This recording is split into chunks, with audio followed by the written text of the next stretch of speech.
one world currency. The New World Order. Those are the roots of trouble. I imagine that right now you're feeling a bit like Alice, tumbling down the rabbit hole. Let me tell you why you're here. You're here because you know something. What you know you can't explain, but you feel it. You felt it your entire life. That there's something wrong with the world. You don't know what it is, but it's there, like a splinter in your mind, driving you mad. It is this feeling that has brought you to me. This is your last chance. After this, there is no turning back. You take the blue pill, the story ends. You wake up in your bed and believe whatever you want to believe. You take the red pill, you stay in Wonderland, and I show you how deep the rabbit hole goes. All I'm offering is the truth, nothing more. For we are opposed around the world by a monolithic and ruthless conspiracy that relies primarily on covert means for expanding its sphere of influence, on infiltration instead of invasion, on subversion instead of elections, on intimidation instead of free choice, on guerrillas by night instead of armies by day. It is a system which has conscripted vast human and material resources into the building of a tightly knit, highly efficient machine that combines military, diplomatic, intelligence, economic, scientific, and political operations. Its preparations are concealed, not published. Its mistakes are buried, not headlined. Its dissenters are silenced, not praised. No expenditure is questioned, no rumor is printed, no secret is revealed. But I am asking your help in the tremendous task of informing and alerting the American people. And now, welcome to another episode of Down the Rabbit Hole. Here's your host from federaljack.com. It's Popeye. Ladies and gentlemen, welcome to this special broadcast, special edition of Down the Rabbit Hole. Today's special broadcast, as promised, is going to be about the occult aspects of 9/11. And I had my guest, who I'm going to be speaking with today, Mark Passio, on my show on Friday, August 24th, 2012, and we were talking about the Matrix trilogy, and we were decoding it for the listeners, and we just did not have enough time to get into the occult aspects of 9/11. And even though Mark is super, super busy getting ready for the Free Your Mind conference coming up next April, in April 2013, Free Your Mind Conference Part 2, and he's organizing it, and he's putting a ton of his personal time into it. He's been gracious enough to take an extra hour at least out of his day to sit with me and go over the occult aspects of 9/11. And obviously even 1 hour is not long enough to go over everything. And I know Mark's got presentations on this stuff. So during the broadcast and at the end, I will make sure we plug his website and where you can go see his full breakdowns in intricate detail on all of this stuff. So without wasting any more time, let me bring up my guest and let's get right into the subject matter at hand. Mark, welcome back to the broadcast. Popeye, thanks so much for inviting me back for a special broadcast on the occult aspects of 9/11. A pleasure to be here. So 9/11. People that are awake know that there's questions about it, you know, the story, the government's official story, the hijackers, all this other stuff. But what a lot of people don't know is there's a lot of occult symbolism behind the whole event itself. And that really plays a major part in what happened because of the controllers behind the scenes are the ones that believe in it. It doesn't matter whether or not these people, you know, the mass general public or any of us really believe that these people worship Satan or Lucifer, and you know, they go around and they do sacrifices, and even something as grand as 9/11 being a sacrifice. Not many people. I think when you say that, you know what I mean? If you say that to the general public, it's like to them it sounds crazy and kooky. And at first, I have to admit, years ago, I had heard something about this, and I was like, I don't know. But being the ever-inquisitive person that I am, I decided, well, if it's crap, I'll go find out and see if it's crap. If it isn't crap, then I need to talk about it. And the more I investigated it, the more it just blew my mind. So I'm going to shut up and give you the floor. I'll frame it with this. 9/11 obviously was a massive event where there was a lot of spiritual energy and everything released from the people that were dying. Yes. Was that a huge part of the event itself? Was that one of the reasons for it? That was the main reason for it. Energy release plays into the belief systems of these individuals. They believe that they're going to direct that energy, use it for their purposes, their agenda, and it's going to lead to the manifestation of their desires. What we're talking about here is a mass human sacrifice ritual. That's what 9/11 really was. And I call it an example of chaos sorcery, which is an application of the Hegelian dialectic on a mass scale. Bloodletting given to the earth for the purposes of, again, absorption of that energy and then directing it toward the agenda that the magician or sorcerer, if you will, that's behind this event, the dark occultist magicians that actually orchestrated this entire thing, what they want to see manifested in the world. This is part of the direction of that agenda through a huge injection into the mass consciousness of trauma and fear. And that's one of the main underlying reasons for this agenda. I mean, that's deeper than even the simple political reasons or the quote-unquote inside job reasons that are often cited for why they conducted such an event. But people have to understand that when you're talking about sick, twisted religious fundamentalism like this, you don't need to believe in the concepts or ideas that are being discussed to understand that a group of people out there does deeply believe in these things and is willing to act upon them. So the idea that people will often come up with is, oh, I don't want to hear any of that stuff about the occult. I don't believe in that.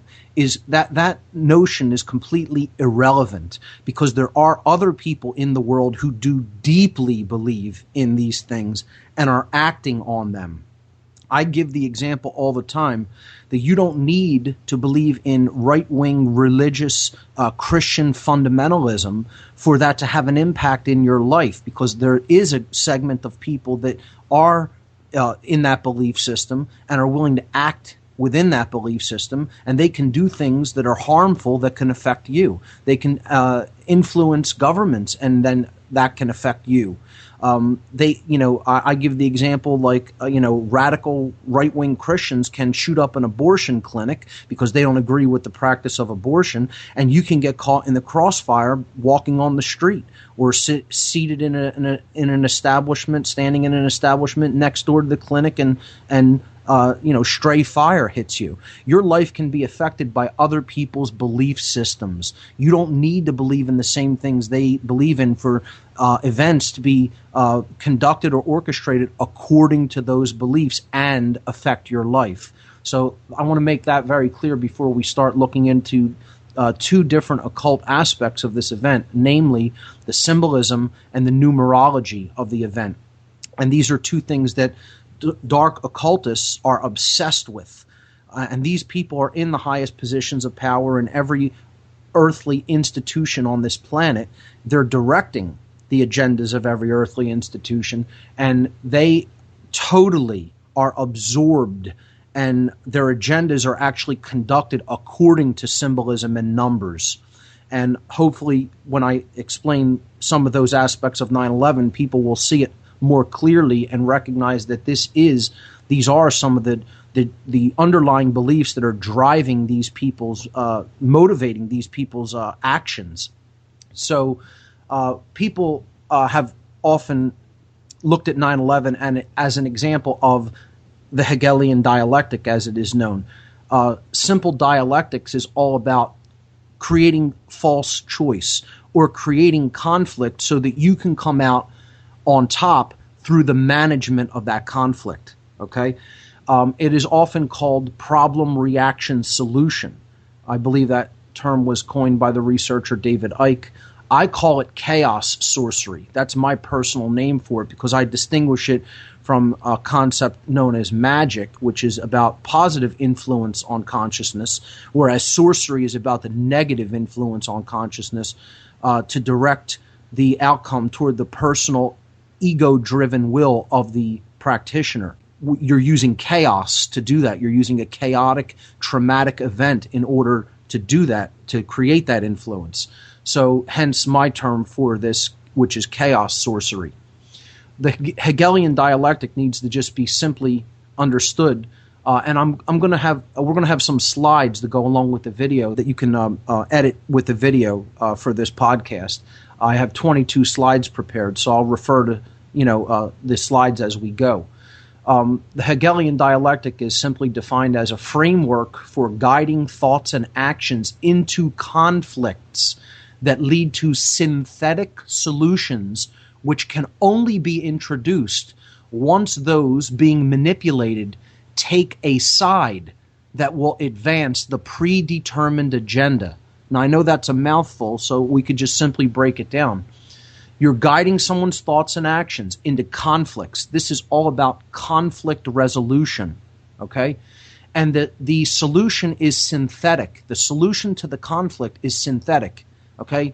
It's based on a synthesis. The Hegelian dialectic has often been referred to as thesis meeting antithesis to create a synthesis, an artificial conflict resolution. That's the synthesis that we're talking about, which in other words is the predetermined agenda that the person who's orchestrating the whole thing wants to get to in the end. It's their outcome, their end game. And they couldn't get to it. They couldn't get to that end game unless the people they're manipulating are actually taking a side, one side or another, because conflict needs to be created in order to get to that outcome. So that's what dialectics is actually all about. It's the creation of a false choice or a false opposition, okay, fake controlled opposition, so that the manipulator acts as the manager of that conflict and comes out on top in the end and gets their agenda manifested. So this is, again, what 9/11 was really ultimately all about, an example of the Hegelian dialectic in action on a mass scale. We're going to look at something even deeper than just the dialectic aspect of 9/11, which is the symbolism, the occult symbolism that was employed as part of the event. And we're going to look at the numerology, the occult numerology that was also everywhere, all over, the fingerprints of which are all over the event.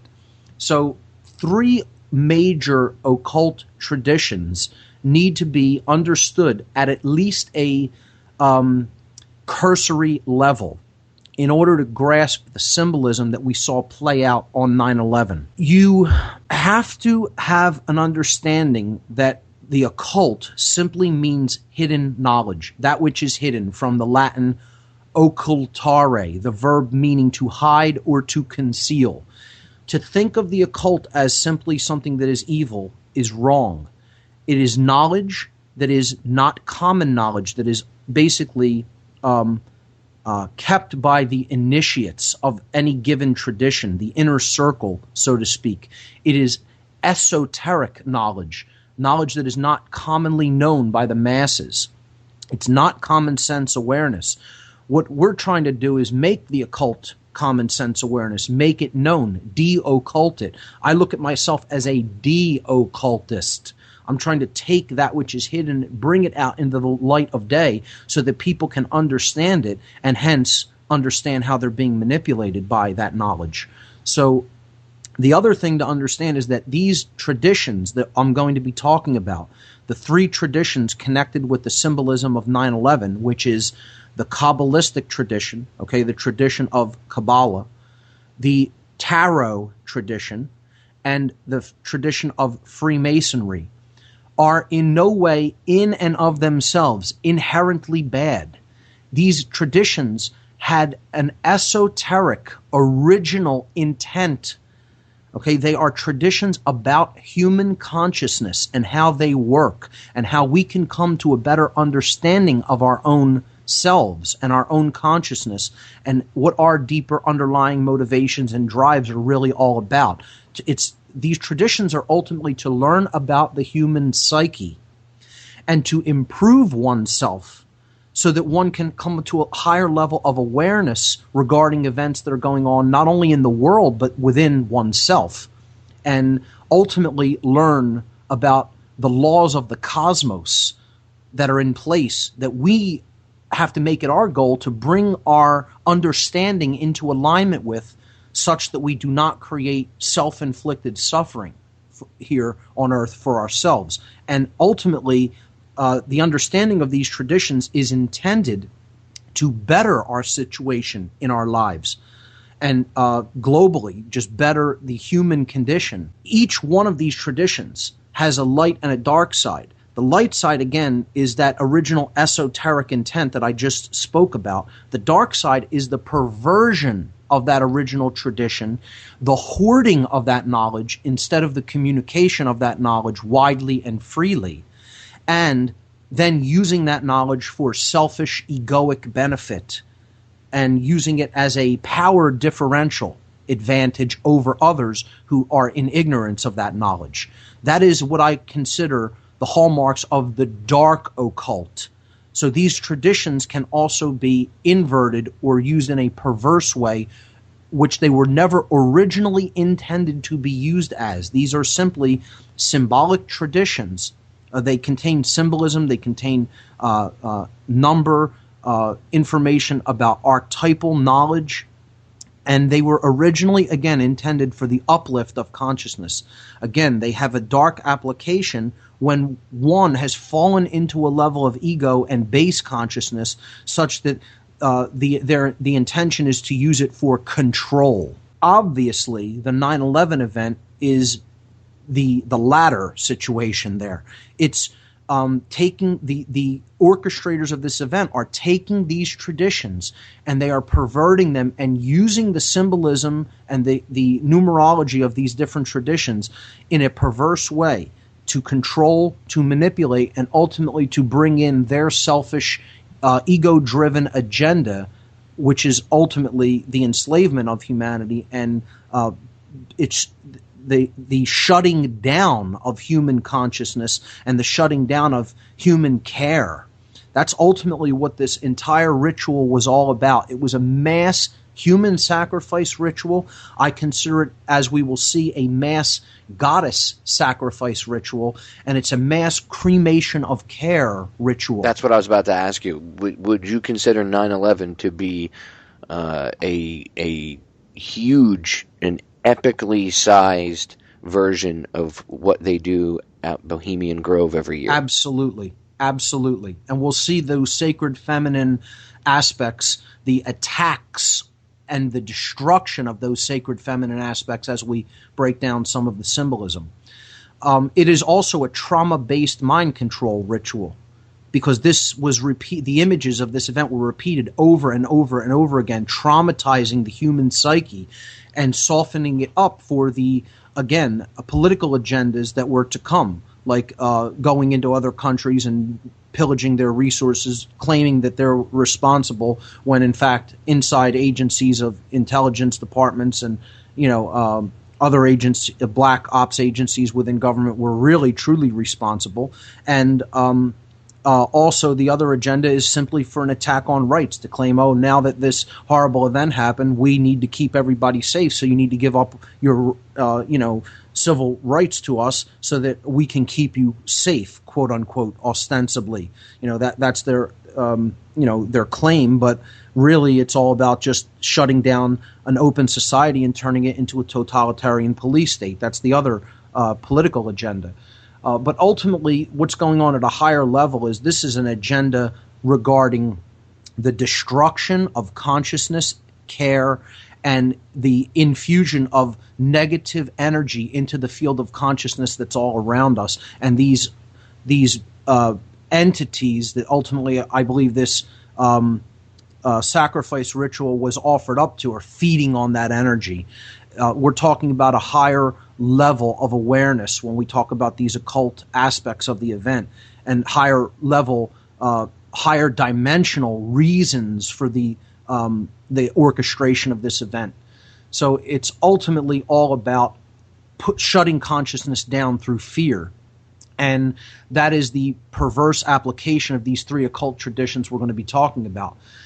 To understand how this symbolism is going to work, we first, of course, and this listenership will be well aware that 3 buildings came down in New York City on that day, not 2. Of course, Building 7, known as the Solomon Brothers Building, was also brought down at 5:30 in the afternoon on 9/11/2001, 47-story steel frame building. That's critical to understand that there are 3 high-rise structures in New York City that were brought down on that day.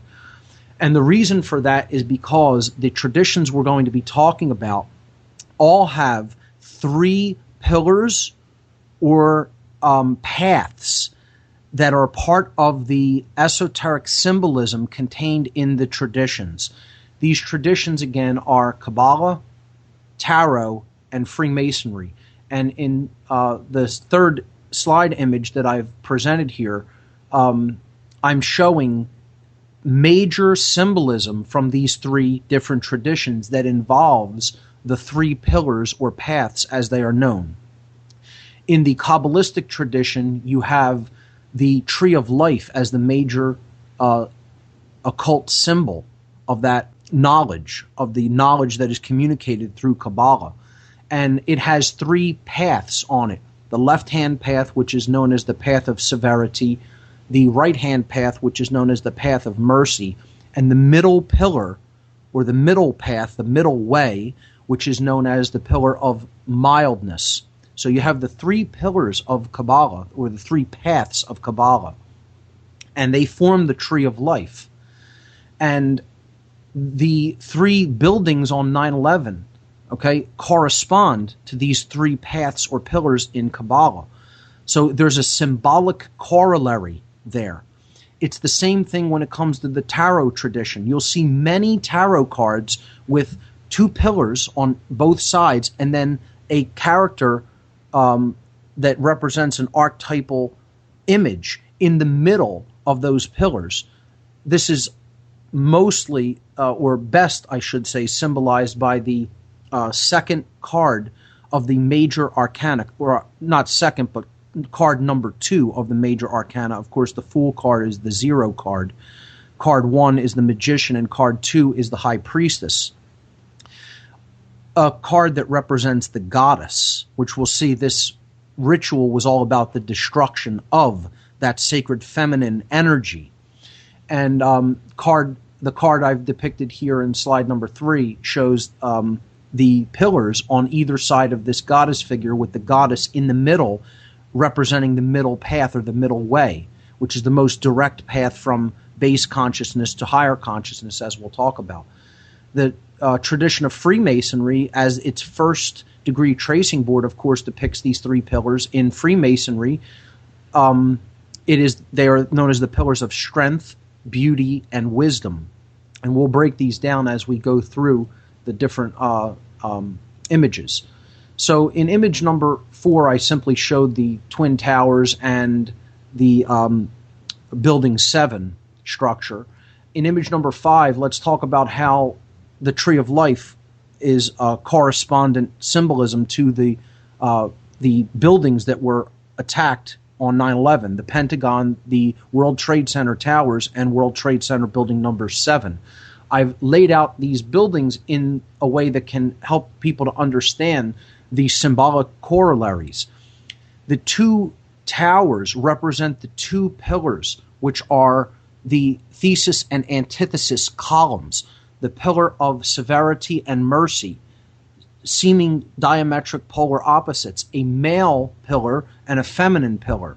Okay, so the feminine pillar corresponds to the pillar of severity in the Kabbalah, symbolized by the black sphere at the top representing understanding.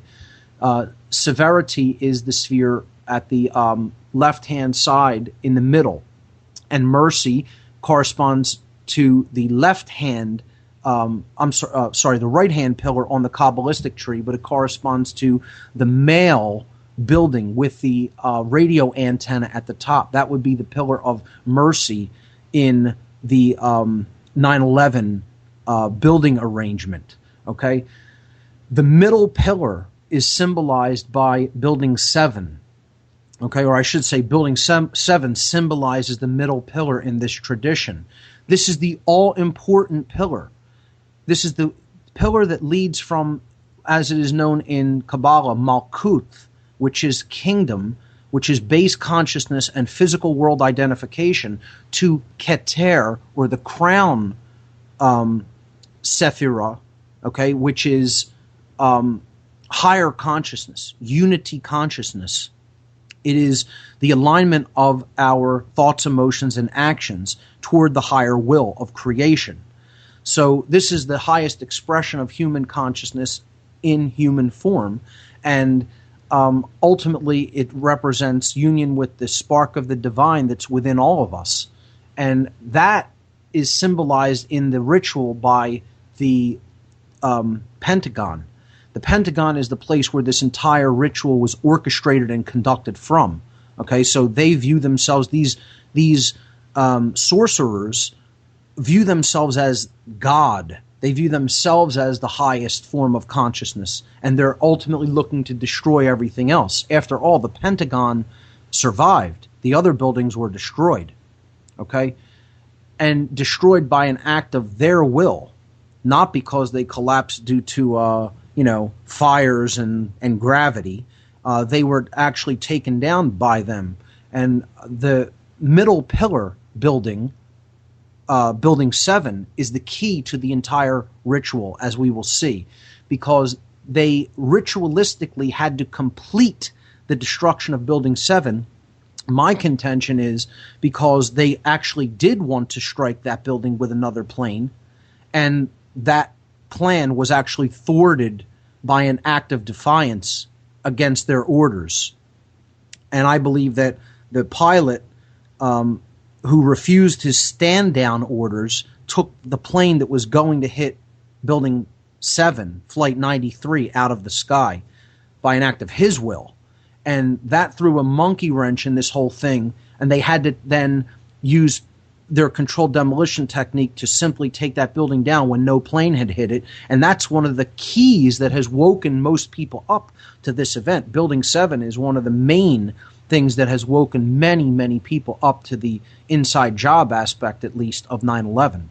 So the Kabbalistic tradition is one of the symbolic corollaries, and we have to understand that this tree symbol, the Sephirotic tree of life, which is the main symbol of Kabbalah, is known as the ladder to God. So the buildings themselves, representing the three paths on the Kabbalistic tree, represent the ladder to higher consciousness, the ladder to higher spiritual awareness, which ultimately the magicians, the sorcerers of this event, are symbolically destroying by physically destroying the three buildings in New York City. They are taking those down. Okay, and therefore they're separating man from higher awareness. They're separating human consciousness from being able to reunite with the higher self, with the divine presence.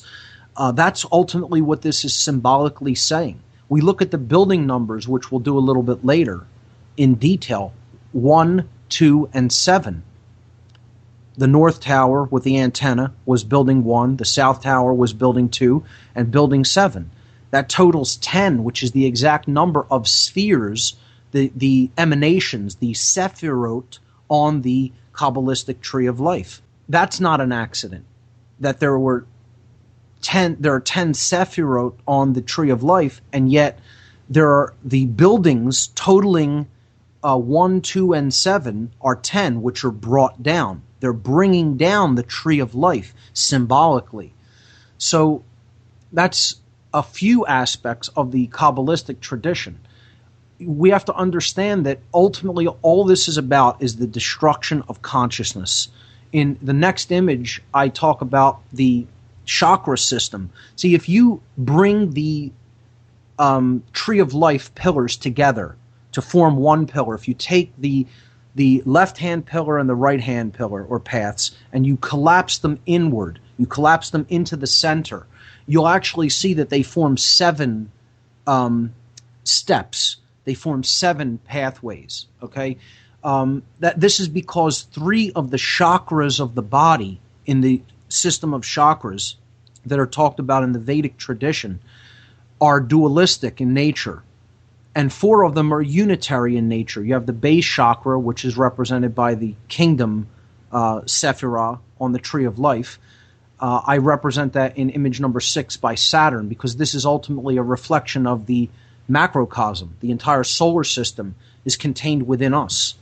Okay? These are all aspects of human consciousness, aspects of ourselves. That's ultimately what these traditions help us to understand and go deep within. And by the way, so people understand, quantum physics, quantum mechanics, it's talking about exactly what Mark is talking about right now. And this all dovetails together, how the planets align with the chakras, the Tree of Life. If you merge it together, it's the same thing. It's just evidence of what we've said thousands of times before, that we are all part of the same energy, and that we are ultimately responsible for projecting this outward. And just so people are aware, the Nazis were working on this. This was a lot of the secret weapons technology that the SS was working on. They had an entire cadre, I guess you could say, inside the SS itself, that it was devoted to occult teachings and mysticism and stuff like this. And I mean, I'm researching, I've dived back into this because this is just where the path is leading me. Right. And as I research their work further, Mark, it all lines up with exactly what you're talking about now. Because it's all about energy, and ultimately they were working toward directed energy weapons, which if you look deeper into 9/11, you'll recognize that's really what was broken out. This was also the dawn of the new age of weaponry, space-based directed energy weapons. This was a mass demonstration of that. Ultimately, this was this country saying to all other countries, look at what we're willing to do to our own people. Imagine what we're willing to do to you with this technology if you don't play ball with us.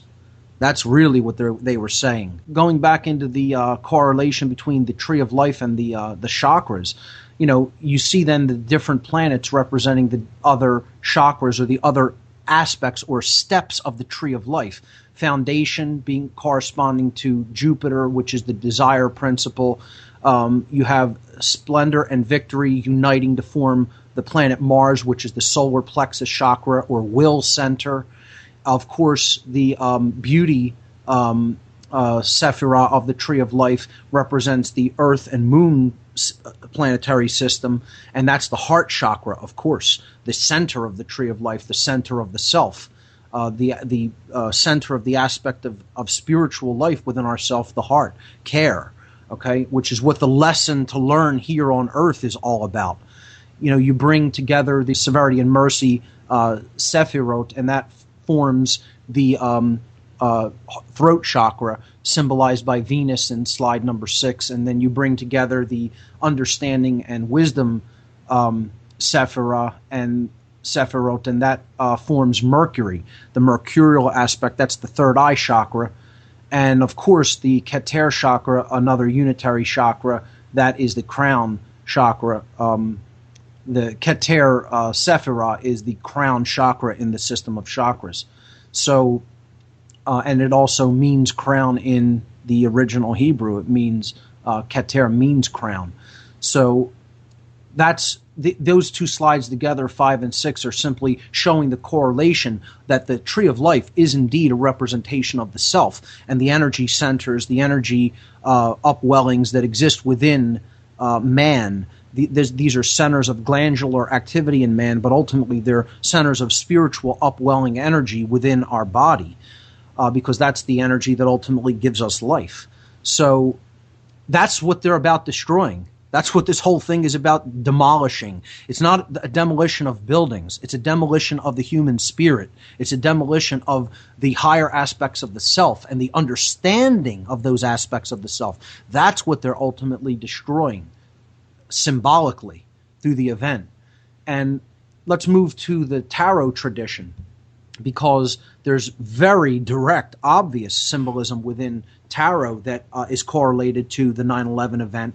Of course, you have the thunderstruck tower, okay, the energy-struck towers that is bringing the tower down, setting it on fire, having people thrown out of it. And this is exactly what happened on 9/11. This is slide number 7 that I'm looking at now, and you can see the correlation. The Thunderstruck Tower card of the tarot tradition, I believe that is card number 16, if I'm not mistaken, and of the major arcana, and the energy struck, initially plane struck, but then of course directed energy struck buildings in New York City, and people, the flames lighting them up from the initial impacts, and then people jumping from the buildings because of whatever kinds of energy was taking place in there, not just because of flames, but obviously other energies and other aspects of the mechanisms by which these towers were ultimately destroyed were taking place in the buildings. There's a lot of evidence to suggest that, people in the buildings were jumping for other reasons than fire. You see a lot of images where people were standing in the building and there were not flames and smoke accosting them, and suggesting that these hydrocarbon fires weren't burning as hot as many people claim that they were. So the reasons for people jumping was probably this form of directed energy. And again, this is a direct symbolic correlation to the tower card in the tarot tradition. If we look at the main tarot card that represents the entire tradition, because this is the book of truth, this is the book of the goddess tradition, ultimately. Card number 2 is probably the biggest symbolic card when it comes to the tarot tradition, and that's what the destruction of these buildings again was all about. You'll see the tree of life actually depicted behind the goddess figure in the number 2 card, the high priestess, in the major arcana of the tarot deck. She's holding a scroll that says Torah, which is law, because she represents the knowledge of natural law, the understanding and application of that knowledge, which is wisdom. Okay, she is the goddess of wisdom. She is depicted here as the Isis figure. This would correlate to the Egyptian tradition. This is one of the ways that Isis was depicted. Of course, you can look at the goddess as any goddess throughout the traditions of history that have depicted her and described her attributes. This is Mary of the Christian tradition. This is Semiramis of the Babylonian tradition. This is Isis and Hathor and Ma'at of the Egyptian tradition. This is Aphrodite and Athena of the and Diana of the Greek and Roman traditions. So it doesn't matter what name you're calling her, it represents the same thing. This is the understanding and application of natural law principles, of the universal spiritual laws that exist in the cosmos that we are bound by and that we need to come into a deep understanding of and apply ourselves to that understanding through care. This is the sacred feminine care tradition. This is the heart-based knowledge that we really need to bring ourselves into alignment with. So it's natural law, it's care, it's higher consciousness, it's all of these things. That's what the goddess represents. It's an aspect of ourselves. It's getting in communion with the higher aspect of ourselves. So she is, of course, the middle pillar. She's the middle way, the most direct route from base consciousness to higher level awareness. Therefore, she's the middle pillar, once again, okay? And she's seated between the other 2 pillars, the pillars of thesis and antithesis, the white and black pillars. The B representing Boaz and the J representing Jachin. That's the pillars of the Temple of Solomon. Again, we'll see that again in the Freemasonic tradition, but it's an extension of the Kabbalistic tradition, which is really the root tradition that Tarot and Freemasonry are ultimately derived from, because it's all the same universal knowledge. Ultimately, all of these traditions are about the communication of natural law principles to people. So what the destruction of these buildings is about is destroying the goddess principle. It's about destroying the sacred feminine energy. It's about destroying true care. It's about creating apathy. It's about destroying the understanding of higher level law. It's about keeping people in fear through controlling their emotions, putting them into trauma through the attack on the sacred feminine emotional qualities of the being. And that's what the destruction of these buildings is ultimately about symbolically. And we see the symbolic correlation. We look at the name, right? This is said to be a attack on, it's a terror attack, okay? 9/11 was done by terrorists. And when you hear some of the people who were actually part of the orchestration of this event, like George Bush Jr. and Rudolph Giuliani, say the word terror, they say it like the original name of the goddess, Terror, or Terra. Terra is the goddess of the earth. The earth is called Terra. Okay? The original goddess name in the oldest goddess traditions is Tara. So this is an attack on the earth, ultimately. We have a war on Tara, a war on the earth, a war on Tara, a war on the goddess. And they're deliberately not saying terror. It's a green language perspective. They're saying it that way for a deliberate reason. They know ultimately what this is about. This is about destroying the people of the earth. Because ultimately, if you really look deep enough into it, this is not of the earth. This is directed from somewhere other than just the physical earthly domain. It's a higher dimensional directive that this is all ultimately being served up to. And you can believe in that or not believe in that. That's your personal decision or choice. But there are higher dimensional aspects to what went on this day, as far as I'm concerned. And again, this is about feeding on that energy. The entities that ultimately these sick, twisted, psychopathic, dark occultists worship they consider that they're not in this dimension, that they're in a higher dimension, and they're offering this up as food to them. So the war on terror is actually a war on Tara.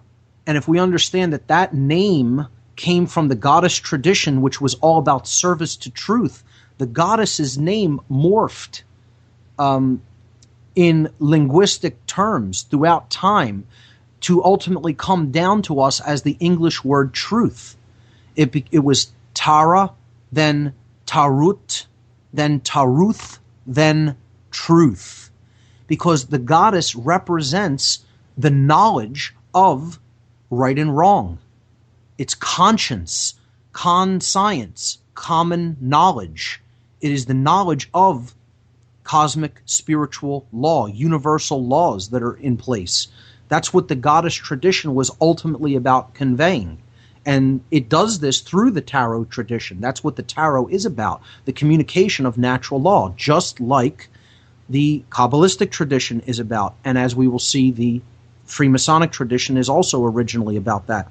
All of these traditions, again, have perverted aspects to them and uses that the dark occultists are actually using in their favor. The original intent of these traditions, of course, is the uplift of consciousness, the uplift of man through the understanding of those higher laws.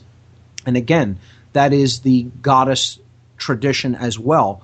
And that's why they had to bring down Building 7. They couldn't leave that standing because it would be representative of the dynamic of care still being present symbolically. That building represented the goddess principle, the principle of care and truth. That's why we have a 9/11 truth movement. We're trying to resurrect that sacred feminine energy of care, to get people to care enough to bring the truth forward. And ultimately, that's what this ritual is about devastating, is about demolishing.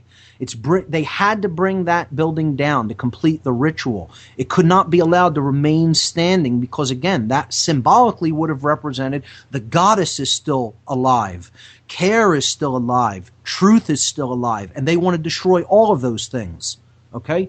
So let's look at some other tarot symbolism related to the event. The two towers themselves have symbolic significance in the tarot tradition.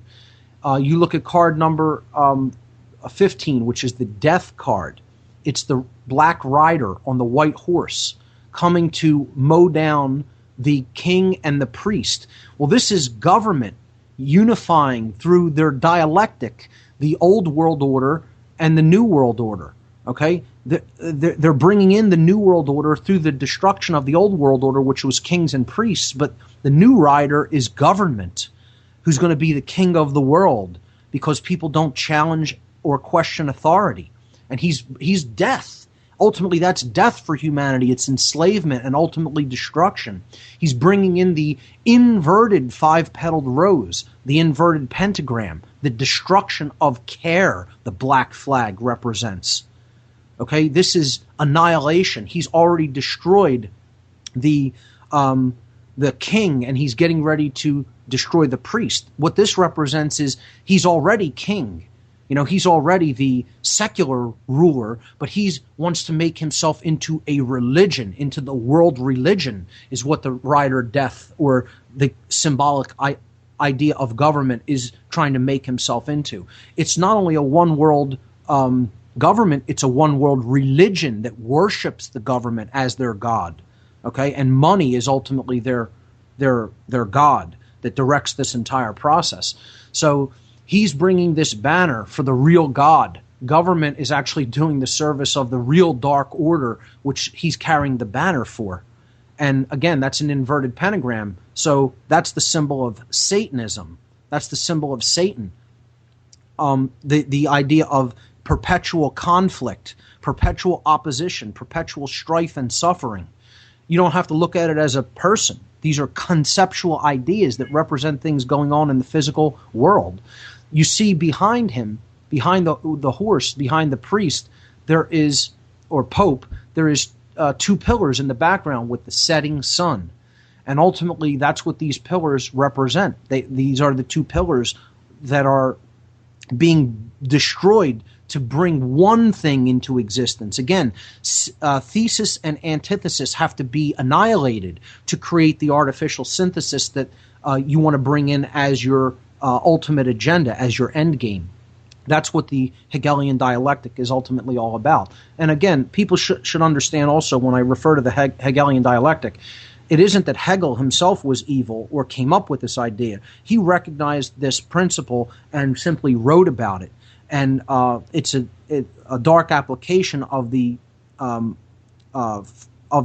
principle that he recognized and coined and put it into a philosophical framework. It isn't that he invented this dialectic. It's been going on for thousands and thousands of years. You can see examples of it throughout history. He just basically kind of coalesced it and codified it in writing, and then people have ascribed the term to him, the Hegelian dialectic. But again, it's not as if he invented it. He's simply describing it. So to go back to the symbolism on this card, this is about the dialectic being unified in the end. And the person who is doing that is the death principle, representing total control of government and replacing the institutions of king and religion, of state and religion, with one world government.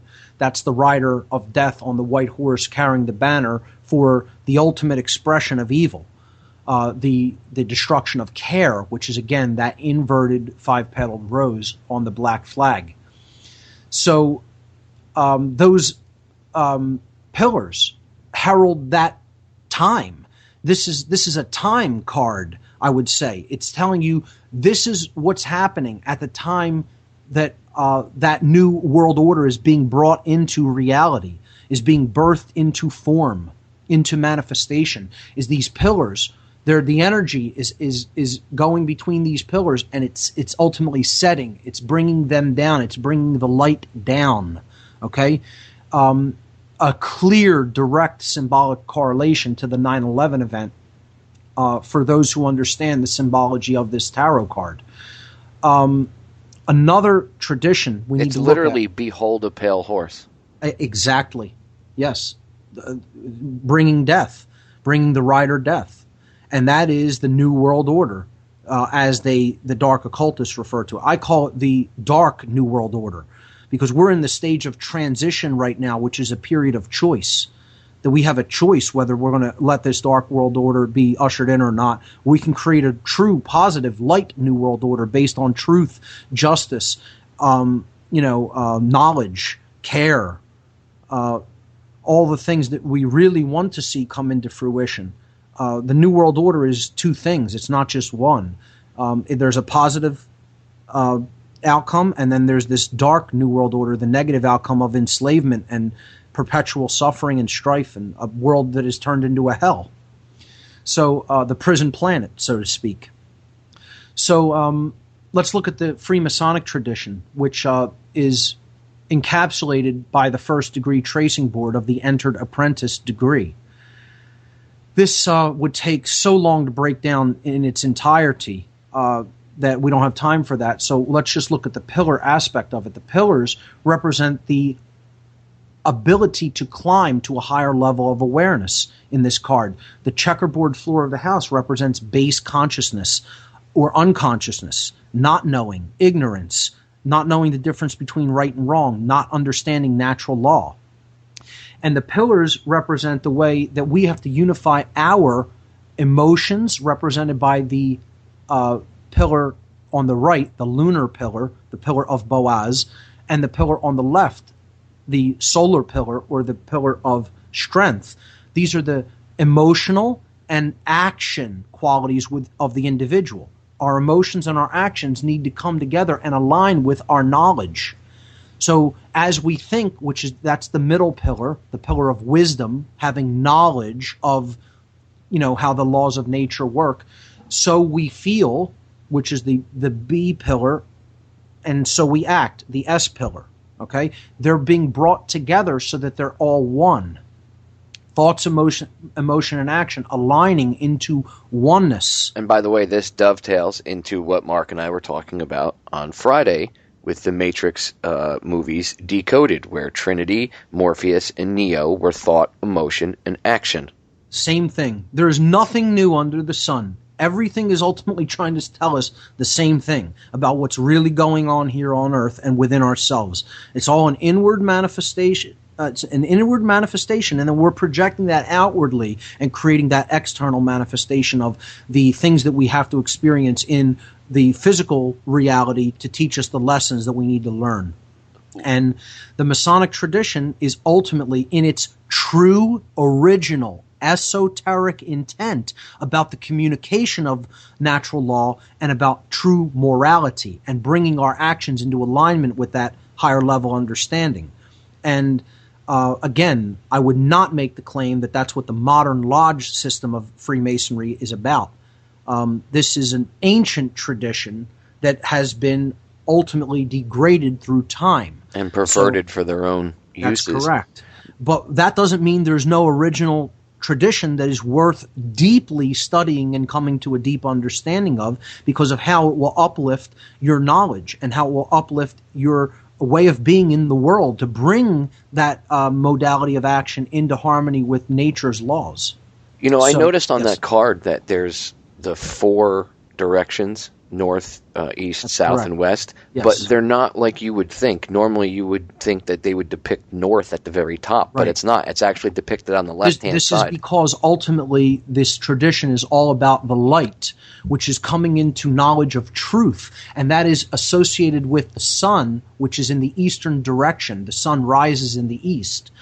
All of the symbols at the top, the sun, the all-seeing eye, and the moon, ultimately represent the sun, which is the light, which is knowledge. It's the light of the Creator, okay? And whether we have that developed or not, this is it really depicted. If you turn the tracing board on its side to the right, if you turn it 90 degrees to the right, I've broken this down on my podcast at whatonearthishappening.com. You go to the podcast section, look into the sections on Freemasonry, and I have shown an image of this turned to the side. Basically, the floor of the house represents Earth. Okay, the checkerboard floor is the meridian and latitude lines, the latitude and longitudinal lines of the Earth, and the three pillars represent the path of the sun between the tropics of Cancer, and Capricorn, with the middle pillar representing the equator. And the lowest point of the sun at the winter solstice at the Tropic of Capricorn is the moon, okay, when you turn it on its side. And that represents not being in knowledge or being earthly identified as the base of the ladder. And then as you go up the ladder, you cross the point of balance, the equator, gathering more light, because now the sun and the day and night periods are equal. Okay, and then you go past that. That's the point that you start caring, ultimately. Care, which is that middle figure, that green figure in the middle represents care, or the goddess again, the middle pillar. See, she's the feminine initiate on the pillar, dressed in green, the color of the heart chakra.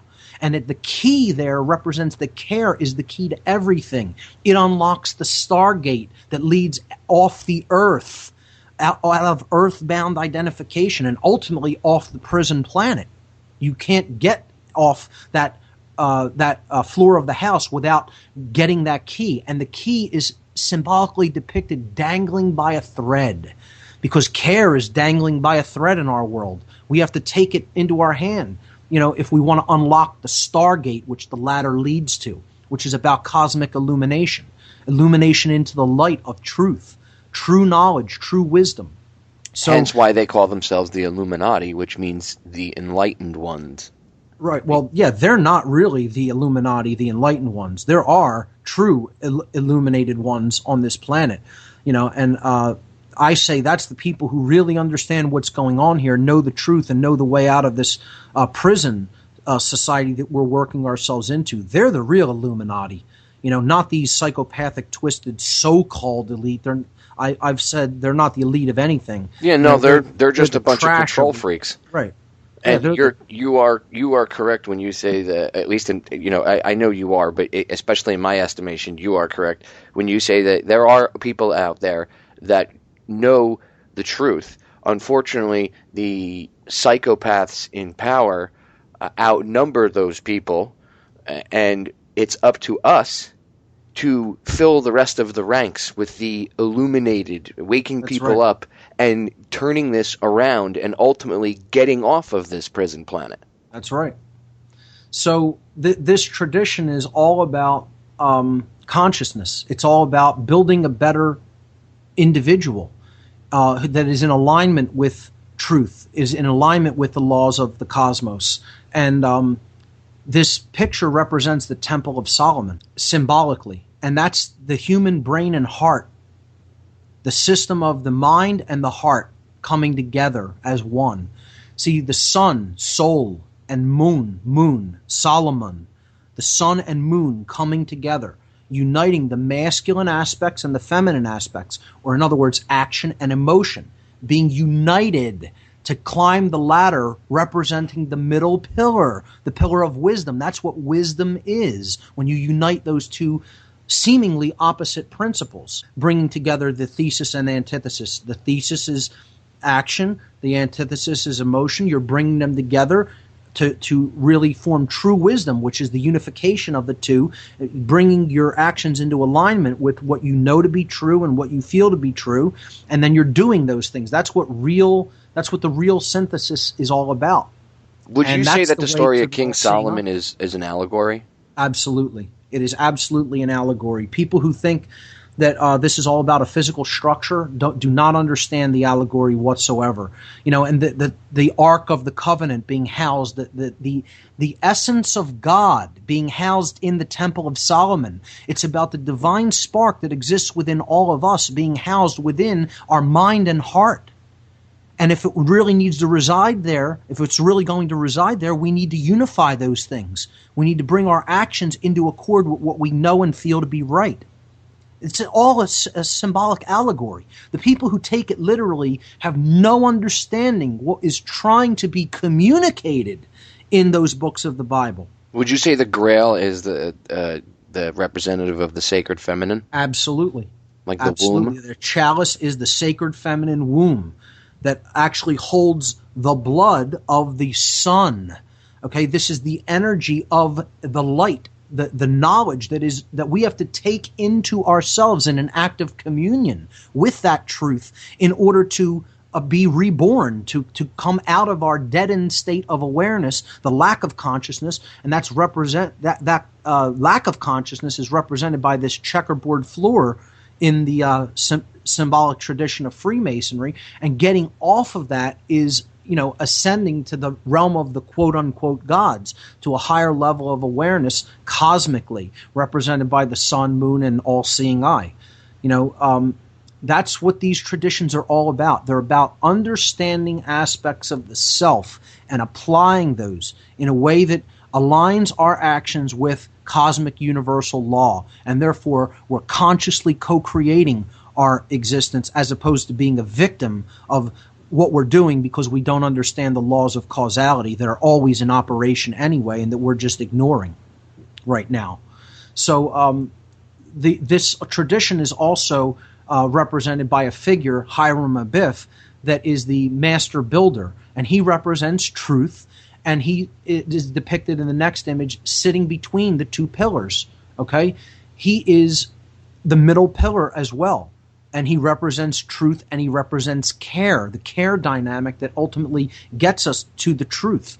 Just as the middle pillar initiate on the image before represents the care dynamic.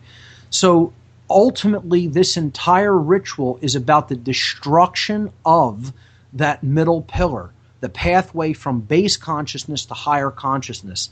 See, the ladder in the first degree tracing board is hinged on that middle pillar. It rests up against it. It is the ladder. It's called Jacob's ladder, actually, in the tradition, which is a correlation to the biblical story of Jacob's ladder.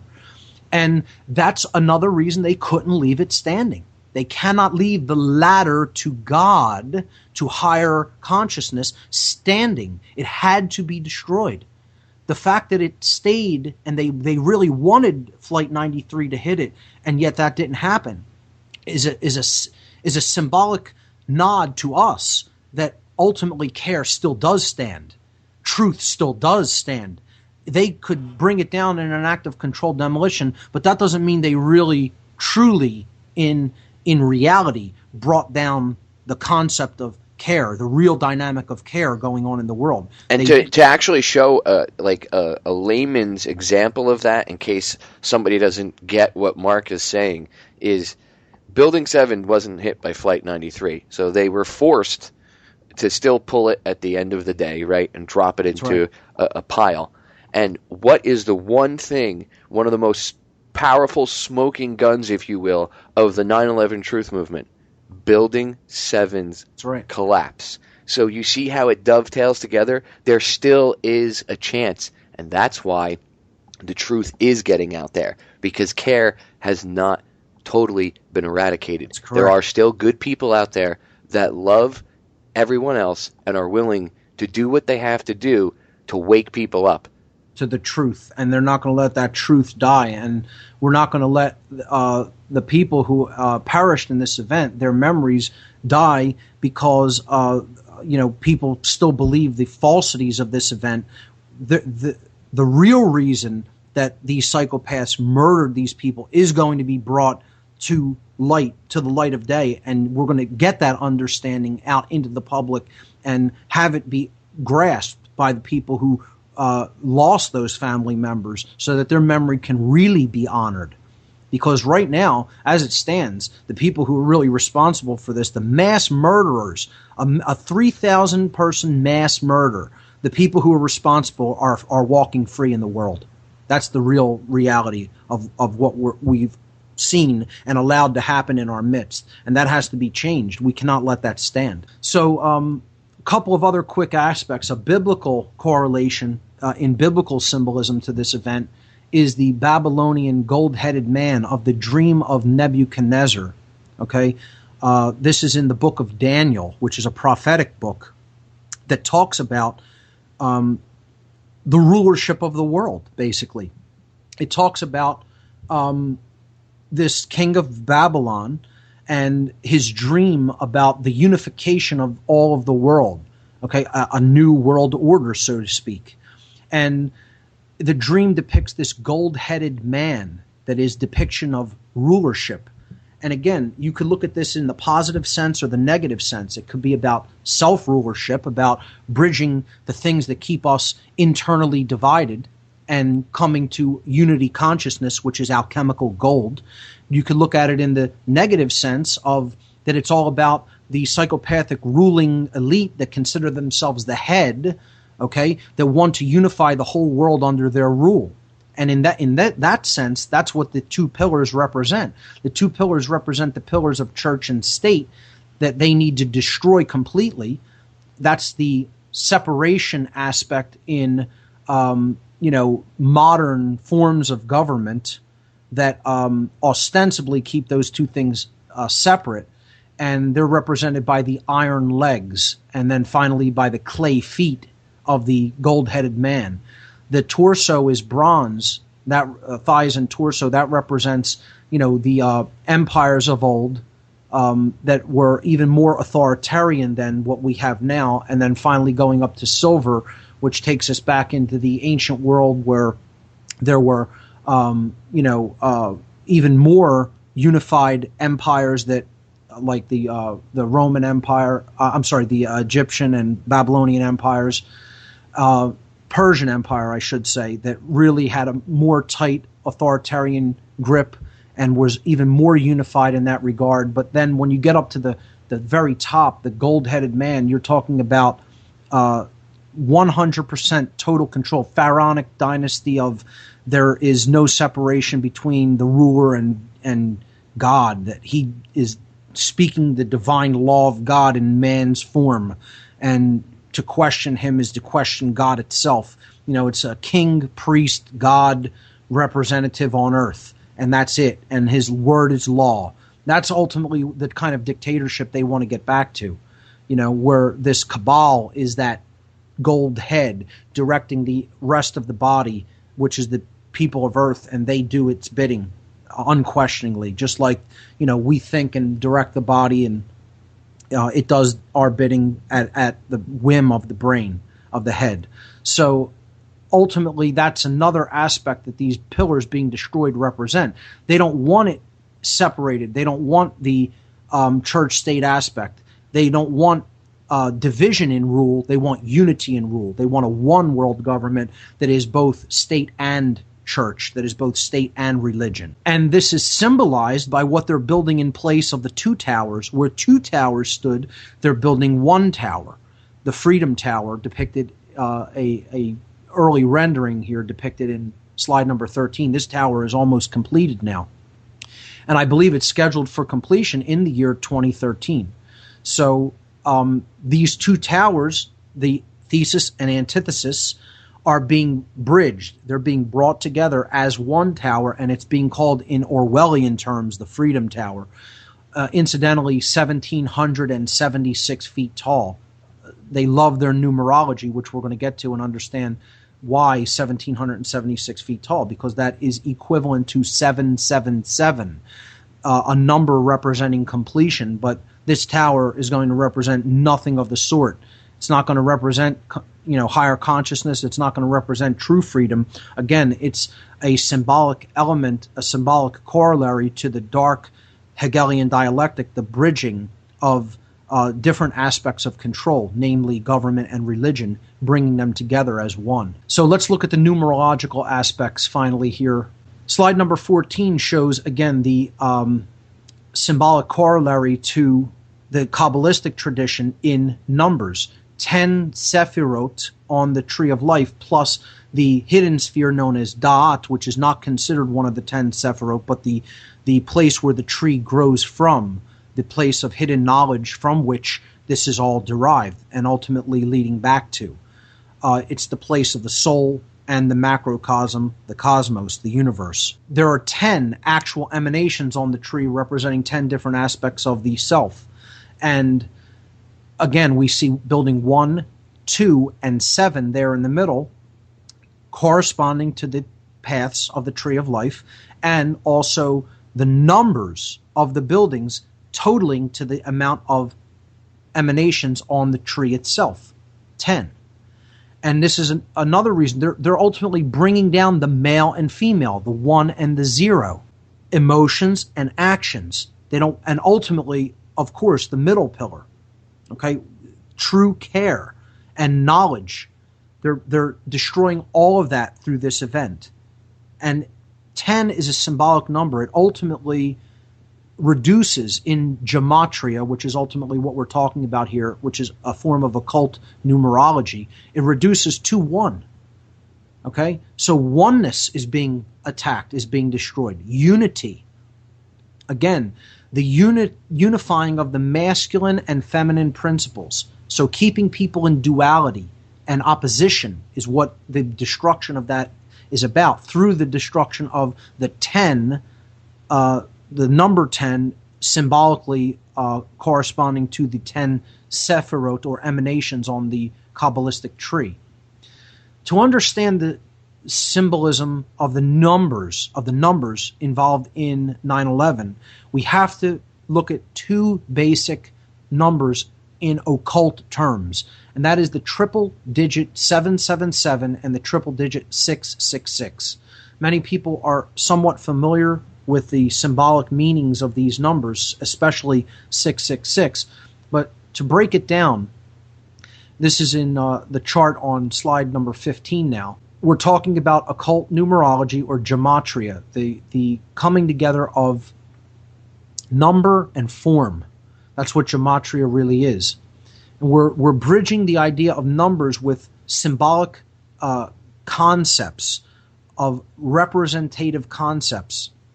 So the number 777 in occult teachings usually means man in a state of unity consciousness. Each one of the numbers corresponds to an aspect of consciousness. The first 7 representing our thought, the quality of our thought. The second 7 representing the quality of our emotion, and the third 7 representing the quality of our actions. Thought, emotion, and action, each being given one of these digits. 7 representing the number of being like the divine in physical form. So it's not becoming God.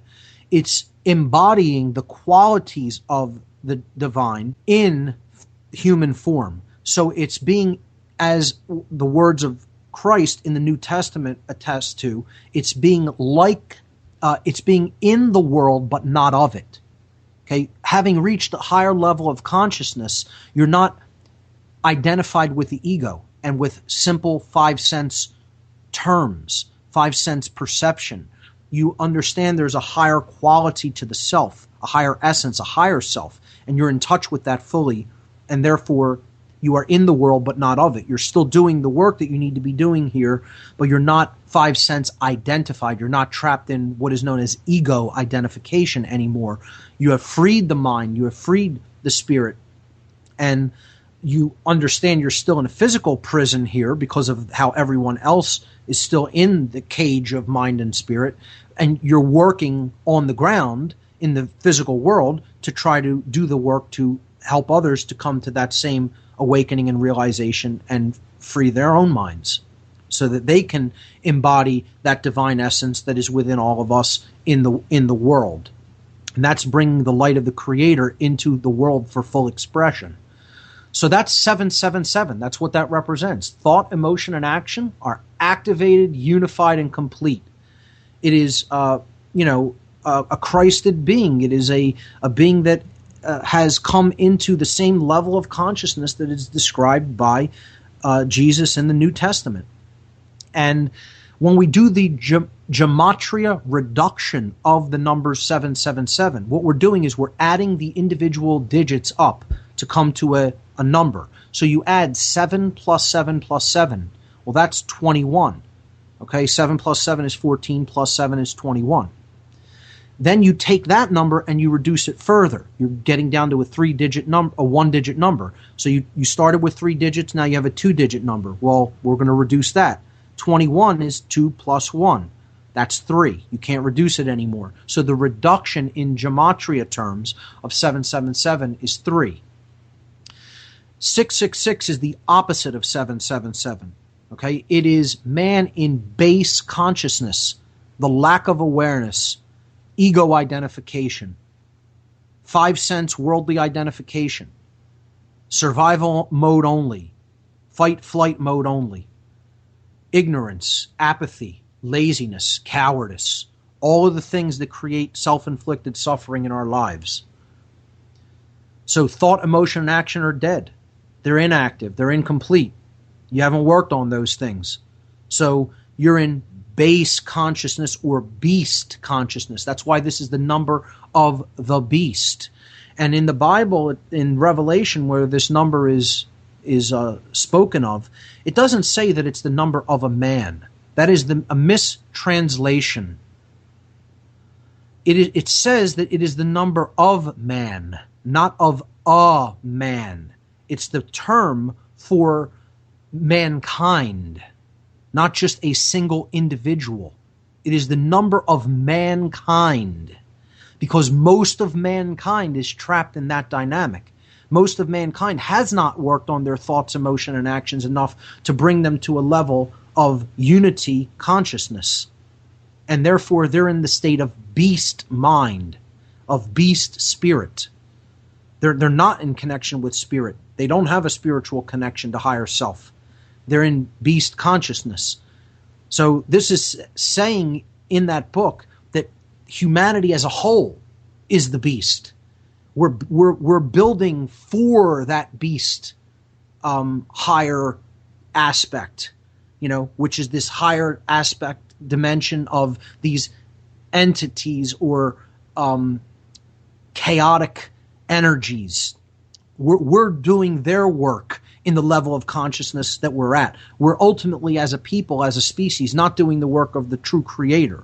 We're not in harmony with nature's laws. We're not in harmony with higher law, with higher level awareness. If we were, we would be the 777. That would be our number. Our number is 666. And we need to make it our goal, our work, to transform ourselves into the 777. To change consciousness such that we can bring our actions into alignment with our thoughts and our emotions and become that embodiment of divine intelligence in the physical domain and become the 777. So that's the goal. That's the whole purpose of being here, of life on earth. Ultimately is to change that level of consciousness and work with the aspects of ourselves, our thoughts, our emotions, and our actions to bring them to a level of activation and completion and unification and become the 777. So when we do the reduction of this number, 666, we see 6 plus 6 plus 6 is 18, and then 1 plus 8 is 9. So 9 is the number of base consciousness or the beast or ego, and it's our goal to transmute it into the 777 or the 3. So to go from 9 to 3, 93 is considered the number of ascension from base consciousness to unity consciousness. So we're going to see why 9 is also considered the number of the beast or the number of Satan. It is ego or base consciousness. When we add 9 in slide number 16, it shows a chart of the additive properties of the number 9 on the left and the multiplicative properties on the right. When we add 9 to any number, we see that it changes nothing. The ultimate value stays the same. It's as if you're adding a 0. So 9 plus 1 is 10. Then you do the gematria reduction on 10. 1 plus 0, it's 1. Well, we started with 1 and added 9, and we ended up back at 1. It was like adding nothing. It was like adding a 0 in the additive property. 2 plus 9, we started at 2, we add a 9. That's 11. 1 plus 1 is 2. We're back to 2. 3 plus 9, we started at 3, we add a 9, we get 12. 1 plus 2, 3. We're back to 3. You could do this for any number, and you will always go back to the same number when you add a 9 after you reduce. It's like adding a 0. So the concept is you're taking the numerological concept and now applying it to a concept about consciousness, adding 9, which is representative of the beast of base consciousness or ego identification, changes nothing. Adding ego to a situation changes nothing. You cannot change anything if you're at that level of consciousness. Let's look at the multiplicative properties of 9. 9 times any number will give you a result that if you add those digits together, it will always equal 9. 9 times 2 is 18. 1 plus 8 is 9. 9 times 3 is 27. 2 plus 7 is 9. 9 times 4 is 36. 3 plus 6 is 9.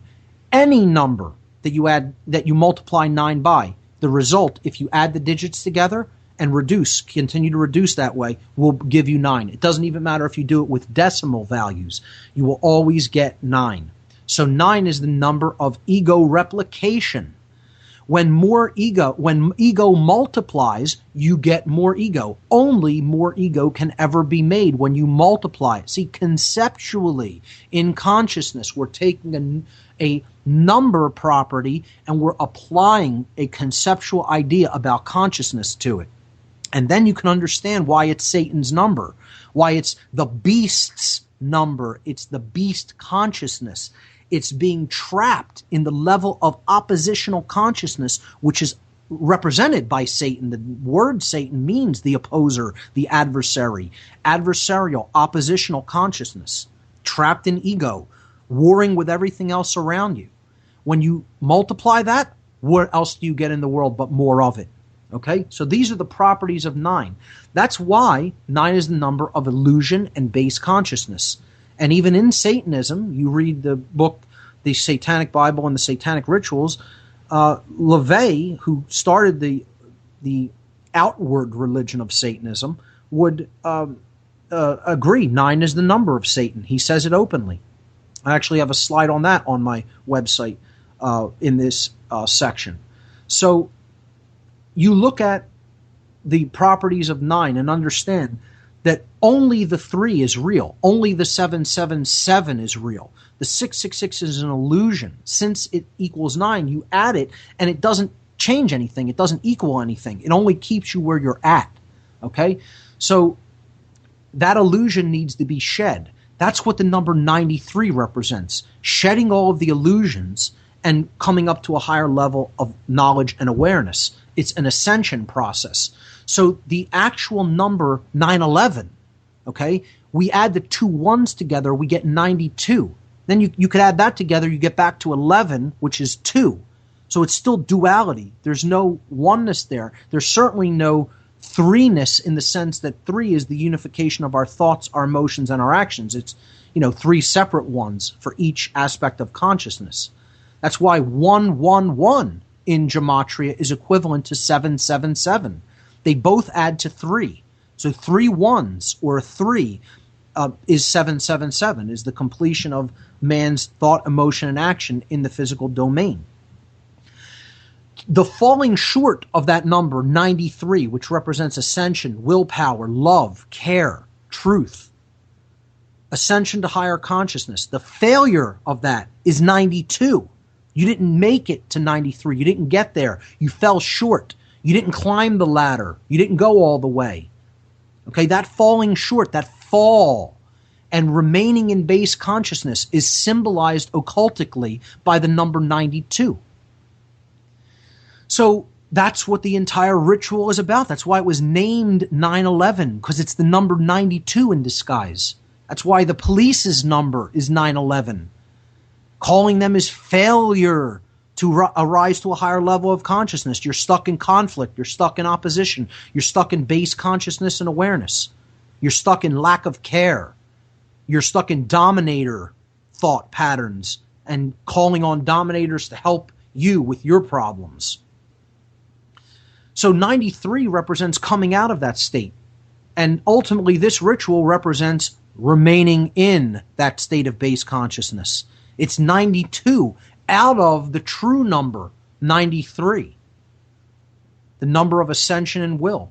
You do the reduction, ultimately you get 2/3. 92 out of 93. The nines are zeros. We're not talking about division here. We're talking about occult numerology. You do the reduction like you do in gematria. 9 plus 2 is 11. 1 plus 1 is 2. 9 plus 3 is 12. 1 plus 2 is 3. So it ultimately represents 2 out of 3. And now if we do math reduction, actual reduction, division, we get a repeating 6. And again, that number is the falling short number. It is remaining in an incomplete and low consciousness modality. And the repetition of that eternally, forever, 2/3 is 0.66666 and forever, repeating 6. This conceptually, in the occult numerological terms, conceptually represents perpetual failure, eternal failure, never being able to raise your consciousness, never being able to come out of the illusion, always staying in ego, always staying in base consciousness or beast consciousness. So that's the definition of hell. Eternal failure to get out of the ego-bound state that most people stay in all the time. And that's what this ritual is about. It's a Hellgate ritual.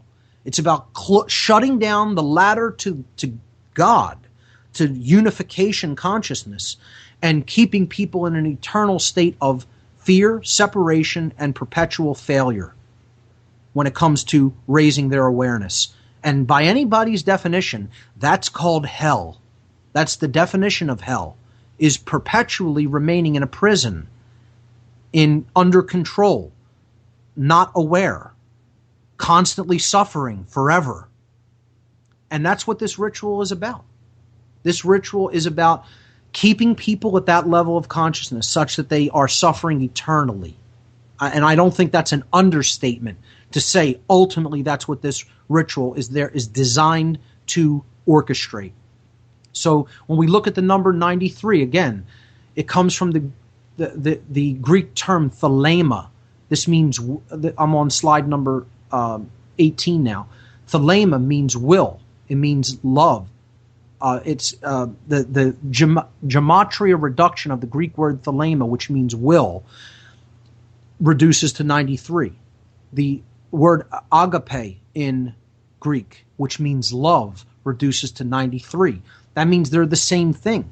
To employ love is to employ will. To employ will is to employ love. They're the same thing. To use your will is to show love, is to show true care. To change the world for the better, toward the higher will, the will of creation. 93 represents this unity consciousness. It represents ascension out of ego and ascension out of duality consciousness.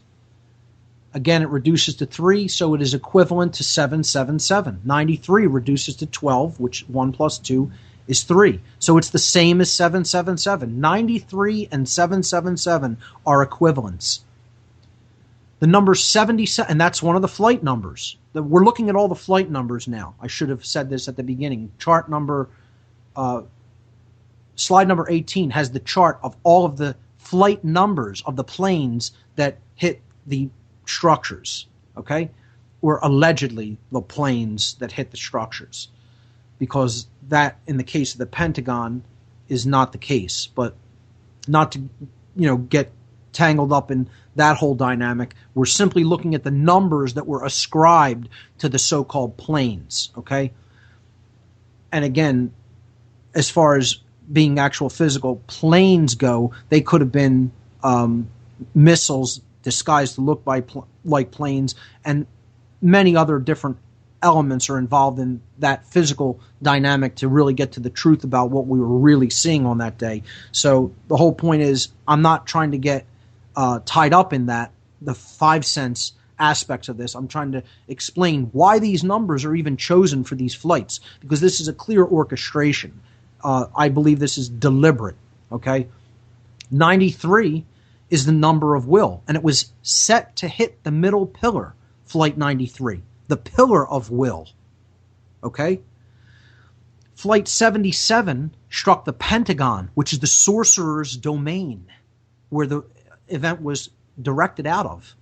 And this is the number of sorcery. 77 is the number of sorcery in the occult. 77 is also 2 of the 3 sevens when it comes to looking at it in comparison with the number 777 in occult terms. So it's 14 out of the 21, or 2/3 when we do the reduction. If we do the division, 14 out of 21 is 2/3. 2 sevens out of 3 sevens. And again, there's that repeating 6 number again. Because 77 simply represents 2 out of the 3 aspects of consciousness unified, with the middle pillar missing. Thought, emotion, action. The middle is 0. 77 is actually 707. And the 0 is removed. Because that middle pillar is gone. It's just thought and will, thought and action combined. So intellect combined with egoic will, but devoid of compassion. The heart, the feminine, the care isn't there. The emotions, gone. A psychopath. The number of 77 represents psychopathy. Duality times 7, the 2 sevens. So that number of completion in the physical world representing duality. Duality completed because care is gone. It's 1 short of 78, symbolically representing the number of tarot cards. 77 means you're short of the truth. You're short of the goddess. You know? And it just perfectly, that's, you know, this all fits in exactly perfectly. 78 tarot cards, the book of truth, the book of the goddess representing true care, 77 being the falling short of that. 93, the number of ascension, will, love, higher consciousness. 92 or 911, falling short of that. The number 11, a signaling number often used to identify occultists to each other, specifically dark occultists or occultists who are working with chaotic energies. This is the number of chaos magic, 11. Duality represents the quote-unquote great work, the false great work in their terms of synthesis between opposing forces. You know? It's the perpetuation of chaos. It represents the fall into base consciousness. It's us versus them consciousness perpetuated. And I would say since then, we have fallen into base consciousness. I mean, look Even at more. how far we've gone down the crapper, you know, if you want to put it in layman's terms, in 10 years, Right. almost 11 now, since 9/11. I mean, look at it. The world is drastically different. How many times do people say, wow, this isn't the world I grew up in, this isn't Right. the country I grew up in, you know, what's going on? Well, you know, people, I would hope, have somewhat of a better understanding of the behind-the-scenes forces that is driving this. Right. The last plane number, 175. We reduce that. That reduces to 13. 1 plus 7 is 8, plus 5 is 13. This is equivalent to the number 418, 418 in occult traditions, specifically the Thelemic tradition, which represents the word of manifestation, abrahadabra. It is the number that means manifesting desires, but often from a egoic perspective. Okay, this ritual is called the real occult word or name for this ritual is the rite of manifestation. That's what the 9/11 ritual is. If you study the rite of manifestation in dark occultism, you understand that's what they were using. That's what this is, a mass version of, a mass consciousness version of a ritual known as the rite of manifestation. Okay? And 175 is the flight that alerted everybody that this was a, quote, terror event. False flag terror event, yes, but that's the number that hit the South Tower, the flight number. So this is when the actual terror got infused into people, was injected by Flight 175. That's when everybody knew this wasn't an accident, that it was a deliberate event. And the number 175 is equivalent to 418 because 4 plus 1 is 5 plus 8 is 13. 418 also reduces to 13. So 175 and 418 are also identical. I think one of the reasons they used 175 instead of 418 is because to use the number 418 would have been so blatant, as if all of these numbers together, 93, 77, 11, and 175, aren't blatant enough. If they just used the number 418, it would have been so overwhelmingly obvious that this was directed by dark occultists that many more people would have just seen it so obviously. Because anybody that has even read any Thelemic tradition understands what the number 418 represents. So they disguised it as 175. But in general, what this word is representative of is a magical working or a mass ritual. A ritual. That's what the number 418 represents. It's doing the working, as ritual work, ritual magic dynamics. And that's what this event is all about. So the signaling number was used first, which is 11. That's saying get ready. That was flight 11. The second number is the number of manifestation or the number of ritualization, which is 175. They call it the magic word. Okay? The third plane was flight 77, the number of sorcery and opposition. And of course, the number 93 represents will. They're talking about their will when it comes to them using that number, that flight number, to represent their will to make this working happen and manifest their desires. Again, there's positive aspects to that number, of course, but they were using it in a sense of meaning, let our will be done, not the higher will. So if we look at the numbers and put them on a chart, as I've done here in slide number 19, and put them on the buildings that they struck or allegedly struck, okay? The North Tower was struck by Flight 11, the South Tower by Flight 175, the Pentagon by Flight 77, and the middle pillar of this dynamic, Building 7, by Flight 93. And again, looking at this chart in slide number 19 helps with this. I'm just going to do the reduction of these numbers. Okay? So you'll see an all-important figure emerge, which is 14. We reduce the 77 and we get 14. Because ultimately that's all they want to remain is the 77, the sorcerers. They're destroying everybody else. They're saying it's us versus everything else, and we're destroying everything else. We're going to remain as God here, as kings here, and ultimately we're going to destroy the essence, the spiritual essence of everyone else, even if they remain in the physical world to serve us. Okay? That's their ultimate goal, their ultimate end game. Well, let's reduce 77. We get 14. We reduce that, and it becomes a 5. 11, I've simply, for the purposes of the chart, left it in the second row as 11 because of the way the chart is laid out here. But we reduce 11 and it becomes 2. 1 plus 1 is 2. 93 we reduce to 12. 9 plus 3 is 12. And then that reduces to 3.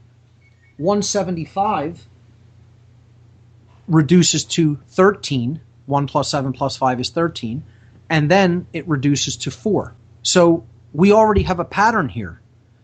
The chances of 77, 11, 93, and 175 were actually, if we look at the order, ascending order of the buildings, then the Pentagon, it would be 11, 93, 175, and then the Pentagon is 77. That's 2, 3, 4, and 5.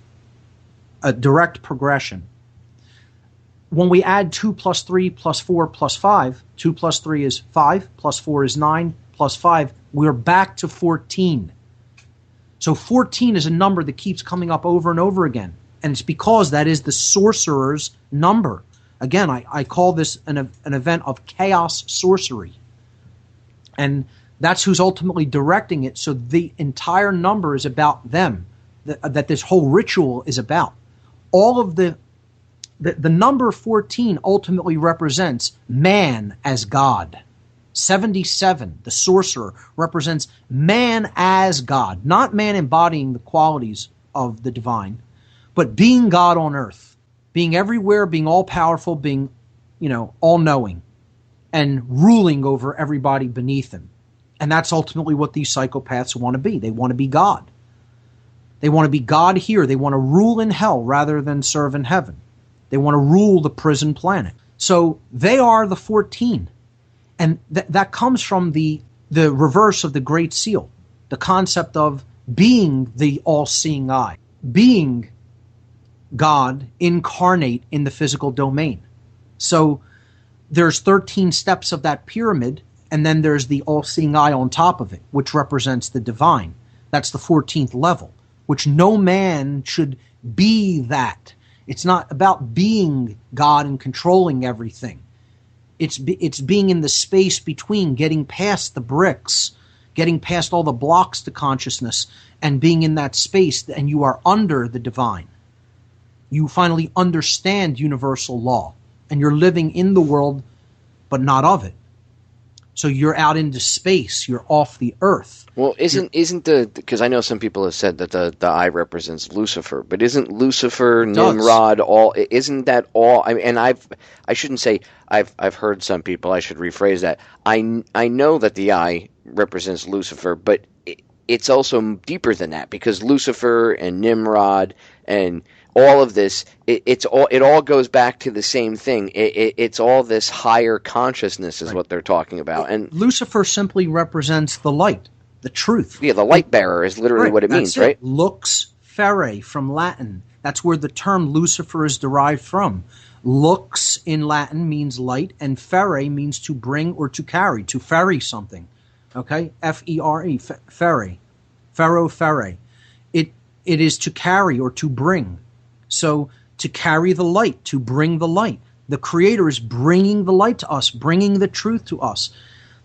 That's all it represents. Those are the first words spoken in the Bible by God. In Genesis is Lucifer. Let there be light. That's it. Fiat lux. Doesn't it say in the Bible also, I am the truth, I am the light? Exactly.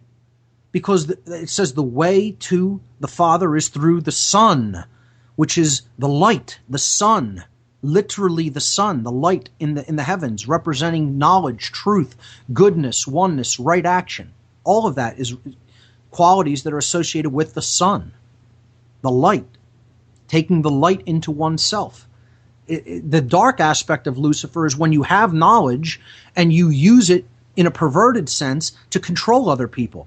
Which that's their version or variant of Lucifer that they quote-unquote worship and embody, because they're sorcerers. A sorcerer is one with knowledge that then uses that knowledge to control for his own agenda, his own purposes, his own egoic will, and doesn't care what the will of creation is. So again, that all-seeing eye represents the sorcerers as well. It's a dual meaning. It's dual aspects. It depends on which building project are you talking about the New World Order being. The building of the world of enslavement, the dark New World Order, in which case the eye represents the sorcerer wanting to be God, his embodiment of Lucifer, the dark aspect of Lucifer, or is the building project referred to in the great reverse of the Great Seal, does that represent the positive New World Order of freedom and ascension to higher consciousness? Well, that's the building project that the true God of creation favors. That's what it says. Annuit coeptus, he favors our work. Novus Ordo Seclorum, the New World Order. Well, which one is it? And which God favors which work? The positive God of creation, the true God of creation, favors the work of bringing down that pyramidal structure and letting the light of the divine flood the earth, come down to the earth and join with man so that we're all enlightened. We have the light. The Creator's light has been brought to us through the dynamic of wisdom and harmony with natural law. Conversely, the dark New World Order is favored by the dark God, Satan, the dark aspect of Lucifer, and it's man ruling as God on a prison planet, a male dominator structure. But this number 14 represents that all-seeing eye, and it's associated with the Pentagon, the all-seeing eye, the orchestrative network of intelligence agencies that's working from that location. The whole ritual, all of the force that did the destruction, 11 plus 77 plus 93 plus 175, at least the ostensible forces that did the destruction, we know it's something much beyond simple planes, reduces to 14. You add all of those numbers up together, you'll get 14. 9/11 itself adds to 14. 9/11 2001 adds to 14. 9 plus 1 is 10, plus 1 is 11, right? Plus 2 out of 2001 is 13, and then 1, 14. The whole date, 9/11/2001, reduces to 14 in gematria. So this number comes up over and over and over and over again, and there's a reason, because it ultimately represents sorcery. It represents the 77, or in other words, intellect and action together, which is what the sorcerers use, but care being annihilated, care being cremated, being demolished, being destroyed forever. That's what psychopaths are. Those with intellect and the will to act, but with absolutely no care, no emotion. The sacred feminine, the goddess, is destroyed within them. And that's what they want for the whole world. So when we put these flight numbers on the buildings in the arrangement that I have here in slide 21, we see an even more obvious aspect, okay? If you take the numbers that hit the two buildings, 11 and 175, the two towers, right? The flight numbers that hit the two towers, and you combine them in an act of union, synthesis. See, this is the thesis and the antithesis represented by the two pillars. You bring them together, and it totals 186. 175 plus 11 is 186. Now, if you take that number as being the full energy or force of those two combined attacks, 11 and 175, meaning the flight numbers, and you have 186, what's 186 evenly divided? If you take that force and evenly distribute it between the two pillars, 186 divided by 2 is 93. So if you take half of it and put it on the left pillar, half of it put it on the right pillar, and you understand 93 was the number supposed to hit the middle pillar, what are the chances that you would have 93 on every single building representing the tree of life, the temple of Solomon, the goddess principle, the truth, true care, the ladder to God, the tree of life, the ascension to higher level of awareness, symbolically depicted by these three buildings, all destroyed. Yet 77 remains alone because the Pentagon was not destroyed. It's the 77 triumphing over the 93. And as we saw, 77 is actually the number 666 in a different form. And 93 is the number 777 in a different form.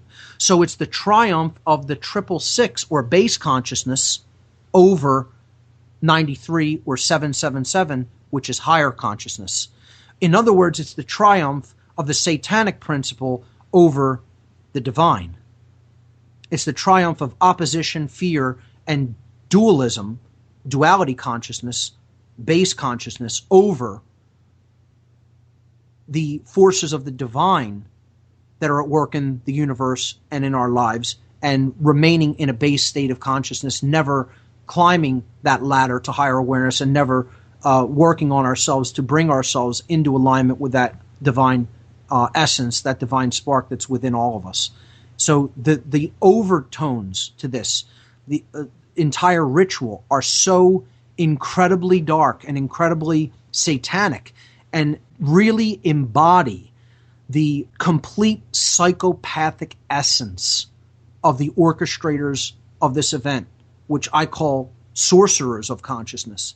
You know, these people understand all of these different psychological elements, these numerological elements. These are all archetypal forms. Everything ultimately reduces to number. Everything ultimately reduces to energy. Energy, number, and form. That's what everything is. It's what it's comprised of. They're using these archetypal things to bring about their manifested result. And it's not good. It's extraordinarily dark. And you can see that by the final reduction of these numbers, that they're killing care. They're killing the will. They're killing love. They're killing the will to ascend. And they're replacing it with only care about the self, only 5 sense identification, only ego, which can ultimately create no change for the better. That's what the number 77 represents. Again, intellect combined with action, but with the goddess principle of true care deadened within the individual, and no seeking for truth within the individual, just acting in a 5 sense way like a robot. And that's ultimately what they want. And that can only be brought about if we remain in the consciousness of fear. And ultimately that's what this entire traumatic ritual was about, injecting into the public consciousness and keeping it there. But I think we're seeing the deeper aspects of this event emerge more and more and more people coming into better understanding of the real motivations for this event. And they cannot keep the truth back regarding this forever.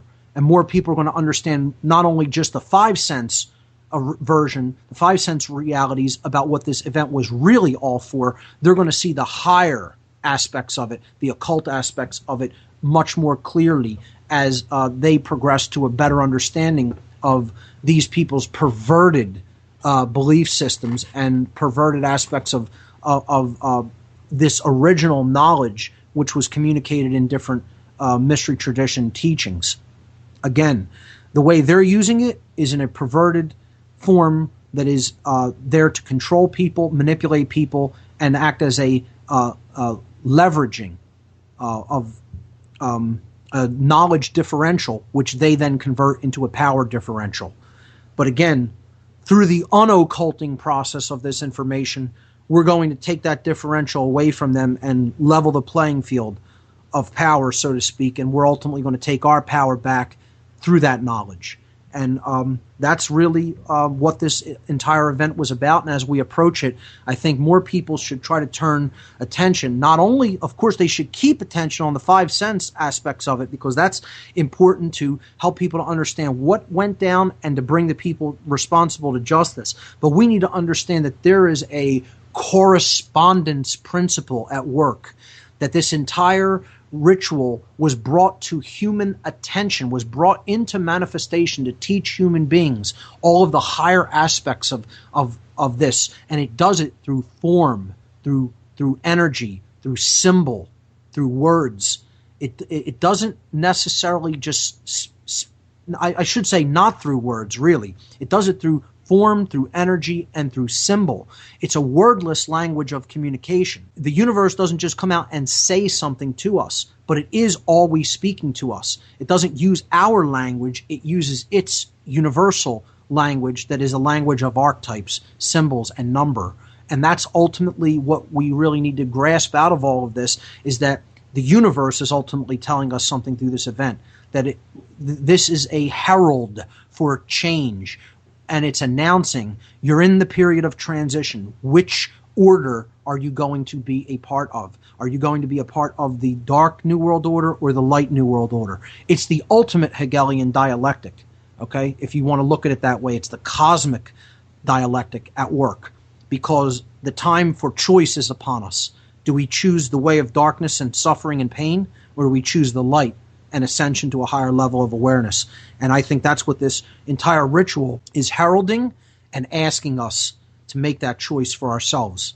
So I'll wrap it up there, and I want to thank you for inviting me on to present this information, and hopefully the public will contemplate it long and hard and come to their own understanding of this, and even add upon it and expound on it, so that they can really help other people to come to an understanding of why for this entire tragic event.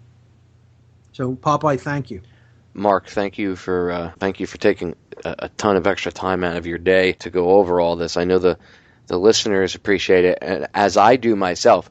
One of the reasons why I didn't interrupt you and I sat back and I just let you speak was because I myself was relearning a lot of the info that I've already learned myself, and I've read it and heard you talk about this before and had multiple conversations with you about this. But again, we on my path, everyone's path, we are all learning till the day we die. We never stop learning, and I had to sit back and just listen again. And even though I know a lot of this stuff, it is still just amazing, because when you see it, it's just like puzzle piece after puzzle piece falling into place. That's exactly right. It's amazing. Nothing is accidental. When you understand that this is all the universe calling out to us and calling us out of our present condition, and telling us that we need to change. We need to admit that the path that we're on is not the right one, and then take course corrective measures by an act of our own will to create that change. That's ultimately what the universe is saying to us through such a tragic event. And people should look at it, though it is very tragic and many lives were lost, we should look at it still as an opportunity to create positive and lasting change through the press for truth. This is all about telling us, are you going to stand up and speak for truth? Are you going to embody the goddess principle of the sacred feminine energy? Are you going to be a dynamic expression of care and truth in the world? And that's what's going to make the human condition better. That's what the universe is saying to us through events like this. It's up to us whether we're actually listening. I agree. It's like I've quoted Cooper many times. We are coming to a crossroads, and we either evolve and enlighten ourselves and evolve spiritually, or we are going to go down the path of total and complete tyranny. Like, we have no imagination of there. We can't even picture how bad it's going to get if we don't evolve, because the universe is going to say, well, apparently you didn't learn, and you need to go through another cycle of garbage. And this cycle is going to be 10 times as worse as the last cycle because you didn't learn, so now we have to make it harder to learn. Right. I mean, that's basically what's going on. Lesson up. Ratchet it up to a whole new level because you weren't paying attention. So here's the remedial class. That's exactly what's going to happen if we don't wise up at this level. Yes. The evolution of humanity, of just consciousness, relies on people waking up and starting with one simple word: no. That's right. And from there, it's just a domino effect. And you'd be surprised how much that'll change your life. And I've harped on that many a times, and so has Mark. And I don't want to keep poor Mark for too much longer. So, Mark, thank you again for coming on and doing this special broadcast on the occult aspects of 9/11. Tell everybody where they can go check your website and your podcasts out. You can visit my website at www.whatonearthishappening.com. I do a weekly radio show on Oracle Broadcasting every Sunday from 5 to 7 p.m. East Coast time. There's a full archive of all of the radio shows that I've done, 122 of them to date, on the podcast page of What on Earth is Happening. Just click on the podcast tab. And I also am the organizer of the Free Your Mind Conference.